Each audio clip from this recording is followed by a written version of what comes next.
Alors, Product Hunt, c'est un nom qui fait à la fois rêver et trembler tous les créateurs de produits tech.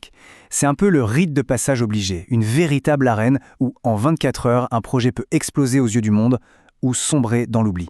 Aujourd'hui, on va décortiquer ensemble comment survivre et même triompher de cette épreuve.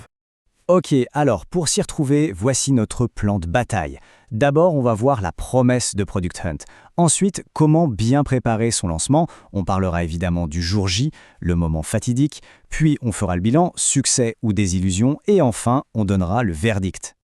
Allez, on attaque direct avec la première partie, la promesse de Product Hunt. Parce que, oui, avant de se lancer dans la bataille, il faut savoir pourquoi on y va.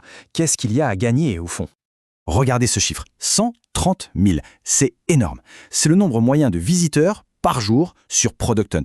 Imaginez un peu, une audience de 130 000 passionnés de tech, des curieux, des early adopters qui sont là pour découvrir la prochaine pépite. C'est ça, la promesse numéro 1, une visibilité dingue. Bon, pour être clair, Product Hunt, c'est quoi ? En gros, c'est une plateforme communautaire qui existe depuis 2013. C'est un peu le rendez-vous mondial des nouveautés tech. Les créateurs présentent leurs produits et la communauté vote, commente, discute.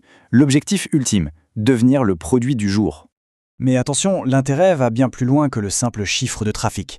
Un bon lancement, ça veut dire une visibilité internationale quasi immédiate. Ça veut dire des retours directs hyper précieux de gens qui s'y connaissent.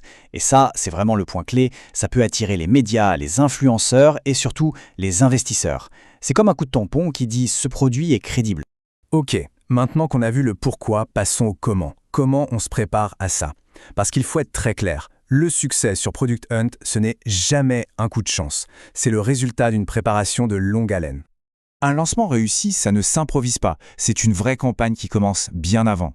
Un mois avant, on commence déjà à mobiliser sa communauté, à finaliser les visuels. 2 semaines avant, on s'assure d'avoir un bon hunter, on active son réseau. 1 semaine avant, tout est programmé, les posts, les emails. Et le jour J, on exécute le plan. C'est millimétré. Et ça, ce n'est pas juste une théorie. Écoutez ce que dit un fondateur qui a fini dans le top 3. Commencez la prospection au moins 3 à 4 semaines avant.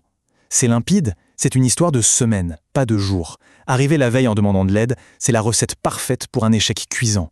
Alors concrètement, cette préparation, ça ressemble à quoi ? C'est une checklist en 3 points.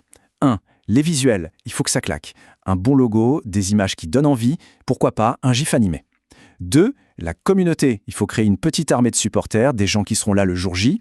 Et 3. Le fameux hunter, c'est un membre influent qui va chasser le produit, lui donner sa première visibilité. Et je le répète, cette checklist, ce n'est pas juste un conseil en l'air. C'est vraiment ça qui fait la différence entre un lancement qui cartonne et un qui passe inaperçu. D'ailleurs, les retours d'expérience montrent que les équipes qui réussissent y passent entre 50 et 120 heures. Oui, 120 heures. Ça donne une idée du niveau d'implication. Bon, on a préparé l'armure, on a affûté les armes, il est temps d'entrer dans l'arène. Le jour du lancement, c'est le moment de vérité. 24 heures chrono pour tout donner. Dès que le produit est en ligne, le compte à rebours commence. Et il faut savoir une chose, les 4 premières heures sont absolument cruciales. C'est là que tout se joue. L'algorithme de Product Hunt, il est comme ça. Il cherche l'étincelle. Si ça démarre fort, il va pousser le produit, le mettre en avant sur la page d'accueil, et là, c'est l'effet boule de neige. Le plan d'action du jour J, il est hyper précis, presque militaire. D'abord, on publie à minuit 1, heure du Pacifique. Pas 1 minute avant, pas 1 minute après. Ça permet d'avoir 24 heures pleines de visibilité. Ensuite, on appuie sur le bouton rouge. On active toute sa communauté, par mail, sur les réseaux, partout. Et enfin, et ça c'est non négociable, on répond à tous les commentaires, et vite. Et là, une petite pépite, un conseil de pro. Ce créateur qui a cartonné nous dit de nous concentrer sur les commentaires. Pourquoi ? Parce que l'algorithme adore ça. Une vraie discussion, des questions, des réponses, ça a parfois plus de valeur pour lui que les upvotes. C'est l'engagement qui prime, pas juste le clic. Ok, les 24 heures sont passées. La poussière retombe. C'est l'heure du bilan et c'est là que les choses se corsent. Parce qu'entre le succès retentissant et la grosse déception, il y a tout un monde. D'un côté, on a des histoires de rêve, comme ce fondateur qui a fini sur le podium. Pour lui, le résultat est tangible, presque 2 fois plus d'inscriptions chaque jour et, ce qui n'est pas rien, beaucoup plus d'appels d'investisseurs. Le jackpot. Et puis, il y a l'autre côté, la désillusion. Ce témoignage est brutal mais nécessaire. 400 upvotes, le badge produit du jour, et au final, 0 client qui paye. Rien, nada. Une leçon dure. La popularité sur Product Hunt n'est pas synonyme de business.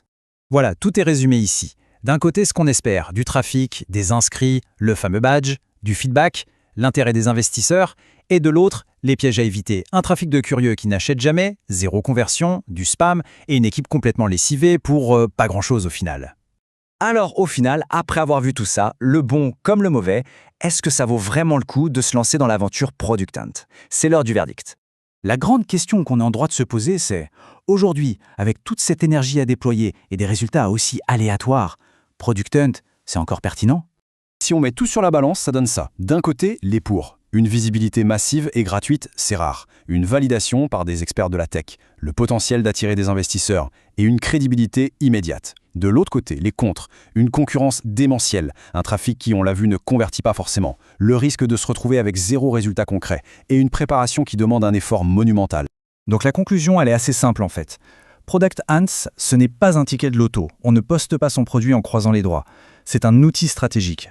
Le succès n'a rien à voir avec la chance, c'est le résultat d'une préparation impeccable et bien sûr d'un produit qui a quelque chose à dire.